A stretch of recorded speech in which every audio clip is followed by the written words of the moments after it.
Salut les perchés, je m'appelle Fanny Marcos et aujourd'hui je suis venue rencontrer Corinne Liberton. Salut Corinne. Bonjour Fanny. Merci de nous recevoir chez toi, donc dans le lieu où elle vous accueillera si vous venez la voir. Donc Corinne, tu es décodeuse biologique. Oui. Voilà, c'est ton métier principal à l'heure actuelle. Et est-ce que tu peux nous expliquer ce que ça veut dire? Qu'est-ce que c'est qu'une thérapeute en décodage biologique? Alors, une thérapeute en décodage biologique.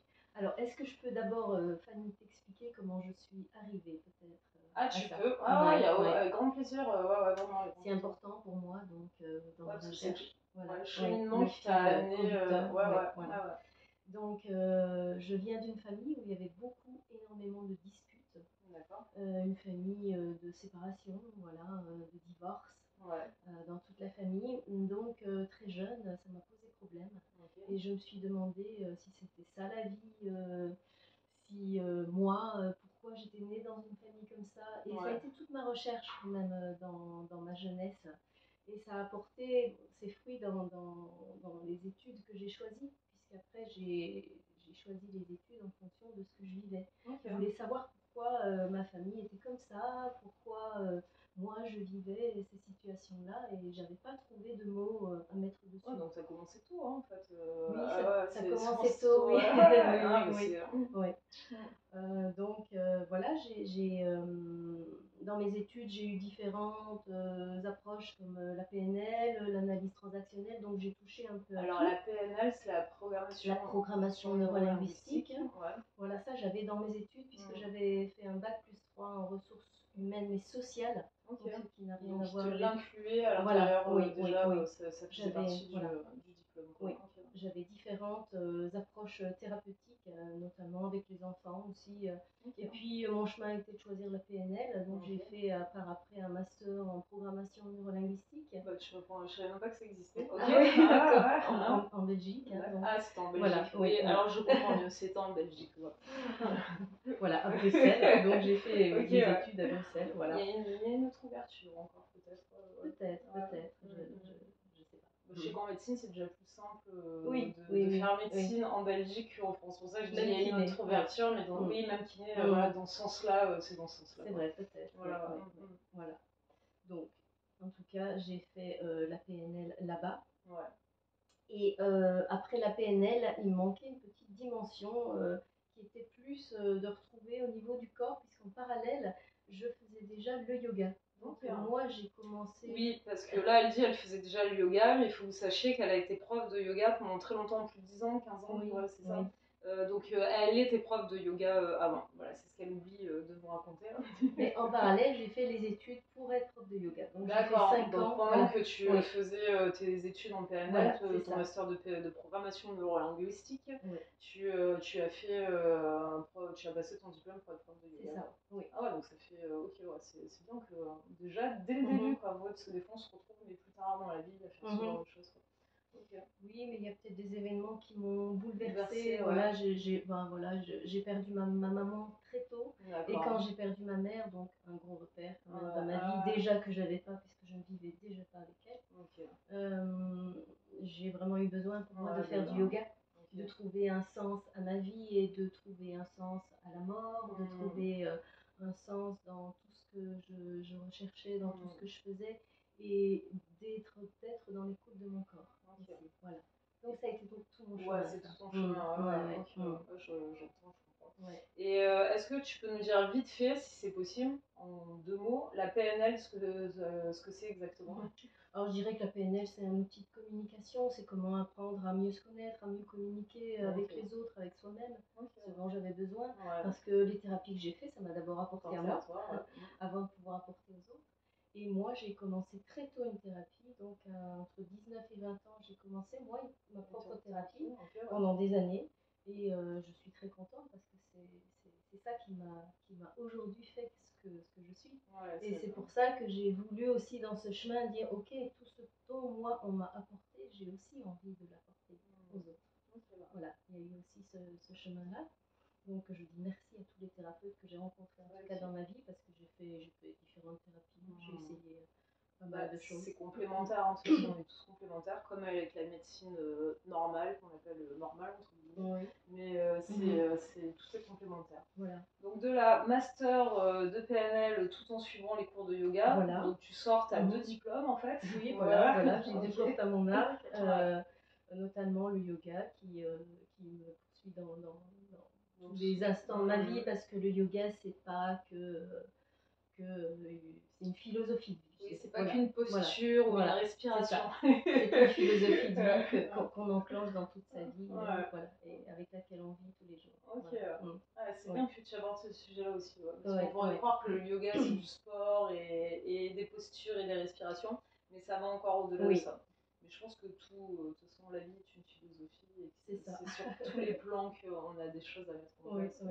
Après, chacun le vit. Il y en a qui le vivent comme un sport, effectivement. Ouais, le yoga, parce que j'avais vu des trucs.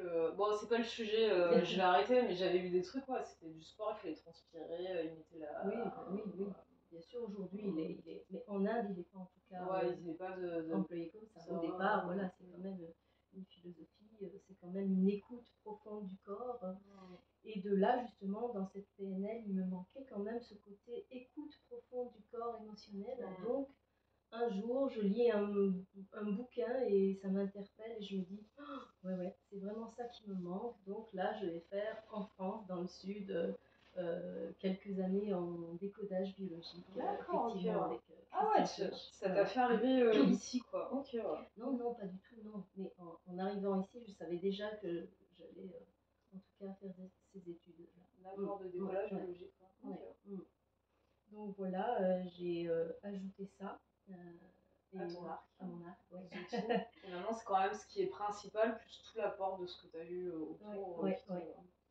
Et alors, c'est quoi le décodage biologique ? Et alors, c'est quoi ? Et là, justement, ce qui m'a interpellée, c'est que ça fait vraiment un lien. Donc, je retrouvais ça dans tout ce que j'avais fait dans le parcours de ma vie.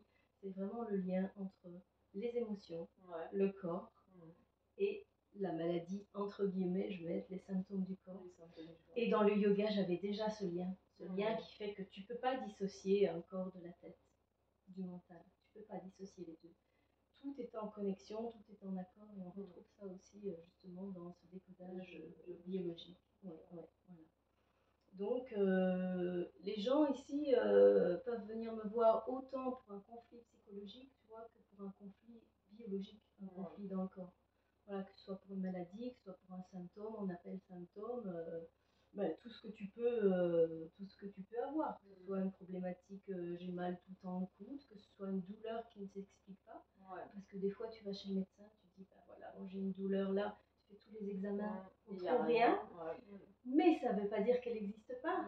Tu la vis, cette douleur, elle est là, elle existe, et donc il faut la prendre en considération. Et quand la personne vient ici, justement, je peux écouter sa douleur, je peux écouter, et elle se sent au moins prise en compte, exister, écouter. Donc t'entends que la douleur est là et tu laisses la porte ouverte, et justement c'est une porte qui s'ouvre vers quelque chose pour en faire quelque chose aussi.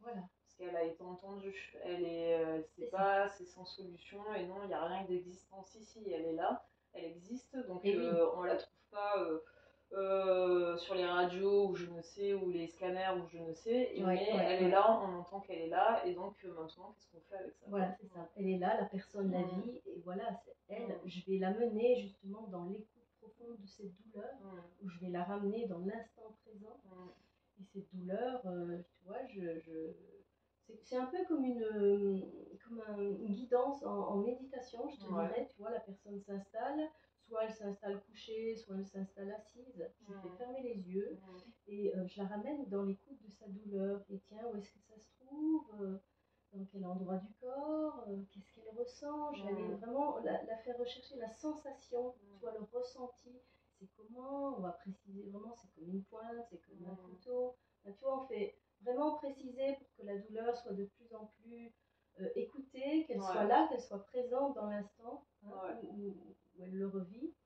Et c'est ça qui va être important, c'est qu'elle puisse réécouter cette douleur et savoir où ça va nous mener. J'ai presque l'impression d'entendre un cours de yoga. Mais c'est vrai, parce que c'est ça, on est à l'écoute, parce que pour la souplesse aussi, en fait, pour accéder au mouvement, il faut être à l'écoute de son corps. Sauf que là, ça serait plus les cellules, peut-être. Tu rentres plus dans cellule par rapport. Je peux ou pas, c'est pas après c'est pas la cellule. Enfin voilà, hein, on sait que le corps se programme et on sait qu'on a tous des programmes, hein, d'où la programmation neurolinguistique, hein, qui dit que depuis l'enfance, effectivement, on a des programmes qui sont là parce qu'on a été éduqué, toutes les croyances qu'on a reçues par les parents, les grands-parents, les frères, les sœurs, les oncles, les tantes.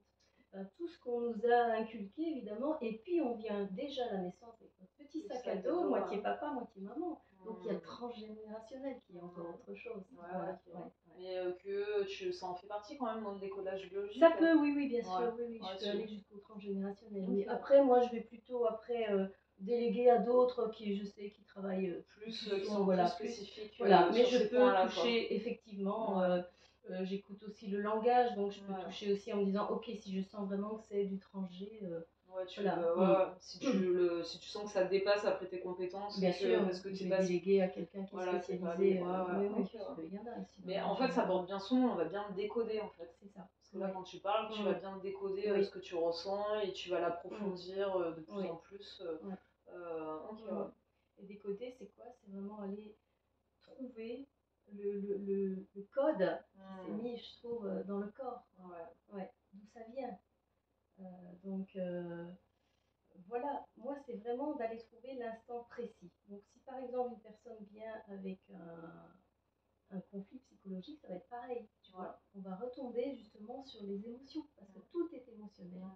Qu'est-ce que tu fais dans ta vie si tu n'as pas d'émotion? C'est impossible quand tu y penses. Tout est émotion. Tu es d'accord avec moi? Oui, la joie ou la peur, ça reste. On vit non-stop des émotions. Du matin où tu te lèves, c'est quoi qui va te faire lever? Tu es dans une émotion, forcément. Toi, le matin, tu es dans un mood où tu vas me dire non, il pleut, j'ai pas envie, donc tu te programmes déjà. Dans un mode qui est déjà négatif. Peut-être tu l'avais déjà programmé avant d'aller te coucher, quoi. Peut-être. Oui. Ou soit tu vas te programmer en disant yes, aujourd'hui j'ai une énergie, je me lève et je fais ça. Donc voilà. C'est ça. Donc tout est émotionnel et quand tu regardes à quel point l'émotion peut impacter toute notre vie, je me dis ce qui est vraiment important, c'est l'émotion aujourd'hui. Parce que si tu ne prends pas conscience des émotions que tu vis, si tu n'en as pas conscience, ça peut t'auto-programmer sur plein de choses négatives. Donc, par exemple, quelqu'un vient me voir, je ne sais pas moi, pour un problème, je me sens complètement dévalorisée. La personne va me dire ça. Ok, tu te sens dévalorisée, je vais aller chercher dans quelle situation elle vit cette dévalorisation. Il y a peut-être beaucoup de situations, tu vois. Mais je vais en prendre une qu'elle a vécue peut-être récemment, voilà, elle se sent dévalorisée. Et donc, j'ai fait fermer les yeux. Ok, c'est comment quand tu te sens dévalorisée? Qu'est-ce que tu vis? C'est où dans ton corps? Et puis, on va pointer, tu vois, de plus en plus précisément. C'est dans quel espace? Ça peut ramener après, parce qu'on n'a pas forcément un symptôme, on a une émotion, mais l'émotion peut ramener à un point physique et donc pour devenir un symptôme en quelque sorte. Et retrouver la source de l'émotion. C'est exactement ça. Donc voilà, qu'elle vienne avec un conflit ou une maladie, ça va être... Je fais exactement le même parcours, le même chemin. Je vais aller vraiment pointer l'émotion et où est-ce que ça se trouve dans le corps et qu'est-ce que ça raconte pour ensuite aller trouver le programme. Et ce que je fais, c'est vider évidemment le ressenti et vider l'émotion négative, tu vois, pour qu'elle ne soit plus avec ça et transmuter. Parce que ce qui est important, c'est le changement. Alors, qu'est-ce que ça veut dire transmuter? C'est le changement, alors qu'est-ce que ça veut dire? Ça veut dire le changer en positif. Voilà, pour faire quelque chose de bon, qui te porte plus et qui bien. Parce que justement que la personne retourne avec une autre vision, tu vois, un autre paradigme. Voilà, moi, il y a des gens, parfois ça prend une séance avec lesquels ils se sentent super bien. Ils me disent ah merci Corinne, oui c'est vrai effectivement. Maintenant, je vois les choses autrement. Et ça m'a ouvert d'autres portes. C'est ça qui est bien. C'est le but, hein, de toute façon. Oui, voilà. C'est ce que tu souhaites. C'est ce que je souhaite pour les autres. Je souhaiterais que le monde aille bien, mais bon, c'est pas... Voilà, moi je fais à ma petite échelle. Voilà, on fait tout ça à notre échelle. Parce qu'on avait cette conversation avant la vidéo aussi, quoi, de faire... de faire avec soi en premier et ce qui se passe, voilà, et que ça aura un impact sur le monde après, dans tous les cas. Même si on a l'impression qu'on n'a rien fait, on a quand même fait quelque chose et ça apporte, quand même, ça apporte, quoi. Alors quand moi, après, je reçois un tir à voir sur mon Google, quand je reçois des petites phrases du style Corinne, tu as changé toute ma vie. Enfin, je suis au bord des larmes. Enfin, tu vois, émotionnellement, je me dis waouh, c'est fou. Ça va pas servir à rien, quoi. Oui, voilà. Je suis un petit guide, tu vois. Je suis toute petite, une petite goutte d'eau qui fait voilà, que la personne va avancer autrement dans sa vie, quoi. Et moi, c'est ce qu'on a fait aussi pour moi. Donc, je me dis, voilà, c'est génial. Si j'avais pas suivi des thérapies, peut-être qu'aujourd'hui, je serais pas là, je serais plus de ce monde, enfin, on sait pas. Oui, tu sais pas. De toute façon, tu sais rien, ça s'est fait comme ça. Donc, c'est que ça devait aussi. En tout cas, tous les thérapeutes que tu as rencontrés t'ont beaucoup apporté. Et ils font, mais pas que, toutes les personnes que tu as rencontrées dans ta vie font qui tu es aujourd'hui également, quoi. Parce que c'est toutes ces rencontres. Qui nous enrichissent, mais dans tous les sens. Même les personnes où on aurait des réticences, où on ne se sentirait pas bien, qui font qu'il y a un apport quand même. Exact, tous les gens que l'on côtoie, je pense que rien n'est un hasard. Et quand la maladie. Alors, quand tu déclenches une maladie dans ton corps, c'est pas un hasard non plus, tu vois. La maladie, elle peut arriver comme ça, glink, sur un gros choc émotionnel. Voilà, tu vis un gros choc émotionnel, ça dépend comment tu vas le vivre et ce que ça va déclencher dans ton corps. Et ça n'est pas un hasard où ça va aller se loger. Parce que chaque organe, chaque partie de ton corps a une utilité, a une fonction. Et ça, elle peut bien vous en parler parce qu'elle a un autre outil à son arc qui est. Vous voyez pas là-bas. La table de massage. Le massage. Donc elle connaît bien les parties du corps aussi. C'est important ce que tu puisses. Ça fait une vingtaine d'années que je masse, effectivement. Donc ça te permet aussi d'avoir encore plus. Enfin, t'as eu un apprentissage là-dessus. Tu connais les parties du corps, les organes. Enfin, c'est important. Bien sûr, oui. Si jamais aussi les gens en thérapie n'osent pas de la première fois ou n'ont pas le ressenti dans leur corps, ils peuvent aussi passer par le massage, qui est aussi une autre énergie à tester. Enfin, tu vois, quelque chose au moins pour ressentir les parties qui sont massées, ressentir comment tu es après dans ton corps, ce que tu vis. Parce que c'est vrai que le toucher, c'est pas anodin. Et alors, est-ce que tu utilises ça justement en décodage biologique si la personne bien sûr, je peux lui proposer, bien sûr. Oui. C'est pour ça que je voulais que tu en parles. Oui. Parce que c'est un autre outil que tu as à ton arc et qui fait partie du décodage biologique et qui fait qui tu es également. C'est pour ça que je t'en parle. Du coup, commencer à parler des parties du corps par rapport aux symptômes quand il y a une maladie qui se déclenche. Oui. Donc, par exemple, ce qui est important aussi, c'est de savoir comment fonctionne le cerveau. Le cerveau ne fait pas la différence entre le réel et le virtuel. Alors ça, c'est important. Tu as, par exemple, ça, tu vas bien comprendre. Tu vois, tu manges un aliment qui est toxique. Le lendemain ou le soir même, tu es malade. Tu as des vomissements.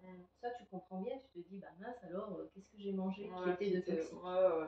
Mais là où c'est plus subtil, je dirais, c'est que si tu vis quelque chose dans ta vie qui te paraît, que tu ressens toxique pour toi, tu peux aussi avoir des vomissements. Et là, tu vas chercher, mais tiens, pourquoi j'ai vomi j'ai pas mangé d'aliments toxiques.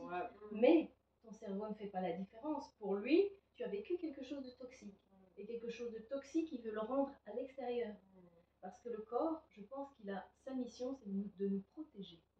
Ça, oui. Voilà. C'est l'instinct de protection. Et comme on vit sur toujours le mode survie, eh bien, il sera toujours là pour nous trouver une solution. Et c'est ça qu'il fait. Il nous trouve une solution. Et cette solution, c'est le symptôme. Tu vois. Et donc, c'est ça que je te dis qu'il n'y a rien de hasard. Quand tu as un truc, c'est qu'il y a quelque chose à comprendre dans le corps. Et donc, avec le décodage biologique, c'est là où vous arrivez à aller chercher qu'est-ce qui a été le déclencheur et qui fait qu'il y a quelque chose qui se passe et qui ne correspond pas, qui ne va pas forcément. C'est ça. Alors, il y a 4 points aussi pour que, parce que tu vas me dire, sinon on fonctionne tous tout le temps avec des émotions et chaque fois on se fait des symptômes. Ben non. C'est comme ceux qui voyaient des signes de partout. Non, je rigole. Non, c'est bon. Donc, pour que ça soit, évidemment, c'est un choc émotionnel, mais pour que ça déclenche vraiment un symptôme, il faut que ça soit vécu de façon dramatique, tu vois. Donc, ouais, il faut vraiment qu'il y ait un impact, en fait, comme si on se faisait mal, même où il y a un choc. Il y a un choc. C'est ça. Sauf que là, le choc, il n'est pas forcément physique directement, mais à ce moment-là, il y a eu un choc qui s'est passé. Ouais, un choc émotionnel. Donc, il faut que ce soit vécu de manière dramatique, de manière aussi inattendue. Donc, tu t'y attendais pas. Ça t'arrive comme ça. Donc, ça, c'est vraiment un choc, quoi. Et aussi que tu sois seul, que tu n'aies pas de solution. Tu es sans solution. Et ce que va faire le corps, c'est lui qui va t'apporter la solution. Parce que si toi, tu n'as pas de solution, il faut bien qu'il y ait quelque chose qui se passe. Sinon, le corps est en surstress. Tu vois. Donc, lui va venir t'apporter sa solution interne. Et c'est la biologie qui va venir t'apporter cette solution-là. Donc, c'est un peu magique, je trouve. Ça. À comprendre. Ah oui, moi, je trouve ça un peu magique. Parce que le corps est super bien fait. On peut lui dire merci quand même. Ouais, franchement, et je pense on développe pas toutes les capacités de notre corps non plus. Non. Mais oui, il est très intelligent, il a beaucoup d'intelligence. C'est vrai qu'on a de la chance d'avoir un corps, d'être des êtres humains et de vivre cette expérience. Et oui. Et moi, je trouve qu'on devrait le remercier tout le temps, être gentil avec lui, lui accorder de l'amour, des soins. Voilà. Et c'est pour ça que au yoga, je disais souvent prenez soin de votre corps, c'est super important. Ça, je remettais souvent les gens dans la conscience du corps. Justement, ça, tu le proposes d'un côté, parce que tu proposes des formations. Tu peux en parler de tes formations, je trouve que c'est intéressant de l'aborder, que vous sachiez qu'elle propose des stages de formation.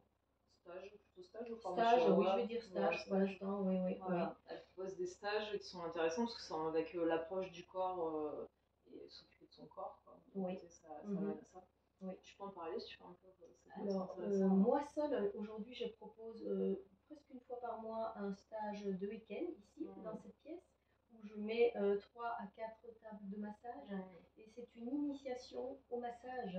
Donc, une initiation, comment venir découvrir un peu ton corps, ressentir ton corps, avec des exercices d'approche de respiration, des exercices énergétiques, vraiment une approche pour retourner à l'intérieur de soi. Je trouve ça bien parce que ça peut être justement un frein des fois et nous empêcher d'accéder à autre chose parce qu'on n'arrive pas à ressentir son corps. Et déjà revenir à ça, apprendre ça, c'est déjà hyper important pour pouvoir en faire quelque chose derrière. Et que le décodage biologique fonctionne encore mieux. Et oui. Parce que toi, par exemple, tu vois, si tu as par exemple un symptôme, comment tu vas le vivre? Est-ce que si tu as mal au ventre, tu vas te dire tout de suite, ah ben voilà, moi il y a des gélules, je vais prendre un médicament et ça y est, ça stoppe. Beaucoup de monde fonctionne comme ça. Donc, alors qu'on coupe justement ce lien aux symptômes pour pouvoir en faire quelque chose. Voilà, donc c'est pour ça que c'est vrai que c'est important d'être connecté avec son corps et parce que des fois c'est pas facile, hein, la douleur ça fait mal, hein, mais au moins on reste en contact avec et le fait de rester en contact avec, ça nous oblige à faire quelque chose, quoi. Alors que quand on prend un médicament, ça nous coupe et donc on passe à autre chose et puis la douleur elle revient, elle est toujours là. C'est ça, c'est pas la solution. Enfin, pour nous, c'est pas la solution. Il y en a d'autres, la solution leur va très bien d'aller prendre un médicament. Mais il y a d'autres solutions. Voilà, il faut savoir qu'il y a d'autres solutions que de prendre un médicament. Voilà. Et que c'est pas toujours de la joie, parce que la douleur, des fois, elle peut être forte. Mais c'est qu'en restant connecté à cette douleur, justement, on va en faire quelque chose. Quoi, parce qu'on ne veut pas la garder, hein, forcément. Hein, on veut s'en débarrasser. Quoi. C'est sûr, c'est la première chose qu'on veut, c'est se débarrasser de la douleur. Et ce qui est bien, c'est un petit truc, c'est d'essayer. Moi, j'ai toujours dit à ma fille, si un jour tu as mal au ventre, tu mets tes mains sur ton ventre. Déjà, c'est avoir un contact. Et respirer, voilà, faire des grandes respirations. Et déjà, écouter comment peut-être la douleur réagit. Est-ce qu'elle va diminuer? Est-ce qu'elle va augmenter? Déjà, voilà. D'accorder un moment d'attention à son corps, un moment d'écoute. Et puis on peut lui parler aussi. On peut lui parler. Ça, c'est sûr. Moi, je lui parle, mais bon, après, moi aussi, quoi. Tout le monde. Oui, il n'a pas ce rapport-là, forcément, mais c'est vrai que, parce qu'en parlant, on peut se reconnecter, je pense, quand même, tu te reconnectes à ton corps, parce que là, tu viens sur lui et tu parles comme si tu parlais à quelqu'un, donc c'est vraiment... Mais oui, je suis d'accord avec toi, et puis ça donne une chaleur humaine aussi, ça donne... Voilà, oui. Et puis le contact est déjà là. Et puis notre corps, ben, qu'on le croit ou pas, mais nos cellules, elles sont vivantes, elles sont là et elles sont bien conscientes qu'on leur donne de l'attention ou pas.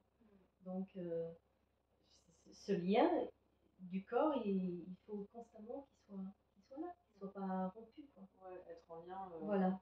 Bon, on ne dit pas que c'est facile à faire. Hein. Non, on ne dit pas que c'est facile à faire. Non. Mais c'est quelque chose, c'est pas impossible. Voilà, c'est ça qu'il faut savoir, c'est que c'est pas impossible. Ouais. En tout cas, si c'est pas facile à faire pour vous pouvez toujours venir me voir. Voilà, pour apprendre à le faire. Et on te trouve où alors pour venir te voir, hein? Alors, sur Google, je suis bien répertoriée. D'accord. Là, je mettrai les infos comme d'hab.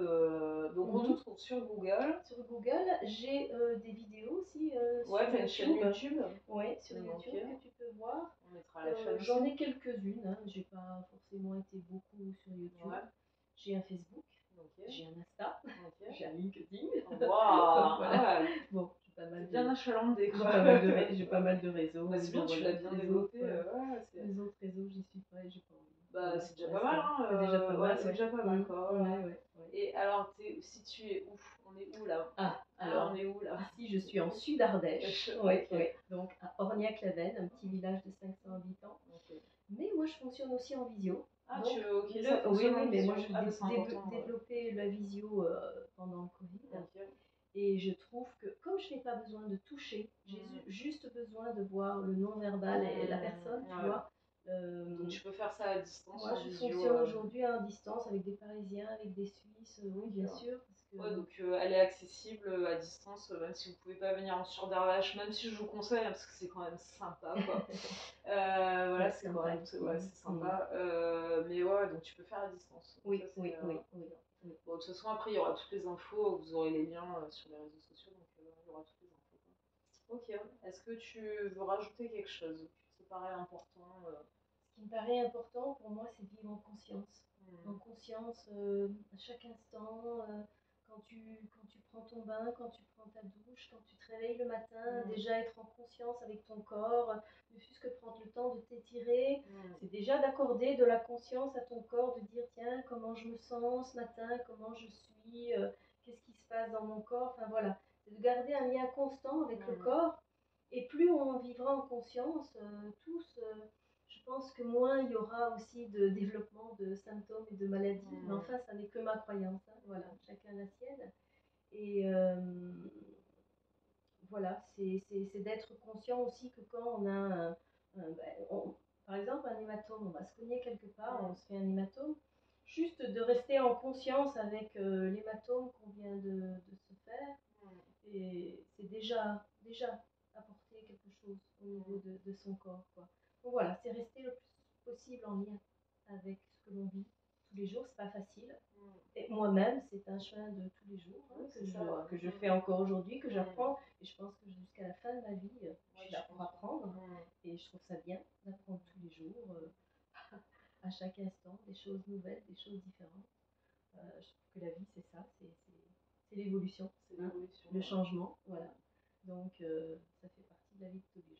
Bah, merci Corinne. Donc vous avez compris, hein, si vous voulez décodage biologique, mais même au-delà de ça, quoi, elle peut vous accompagner, parce que j'allais mettre en interne, mais c'est pas le bon pour moi. Elle peut vous accompagner à vous reconnecter, quoi. Voilà, parce que t'accompagne à reconnecter les gens à leur corps et à leurs sensations et à qui ils sont au bout du compte, quoi.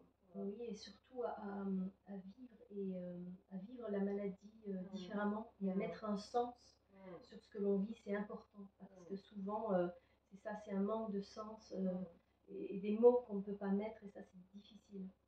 Voilà. Merci Corinne. Merci à toi. Bon, donc n'hésitez pas à aller voir Corinne hein, si vous avez besoin, et vous aurez tout sous la vidéo avec pour te retrouver. Mais ouais, vous la trouvez dès que vous mettez Corinne Liberton sur internet, il y a tout qui sort, quoi. À bientôt Corinne. Merci, au revoir. Au revoir.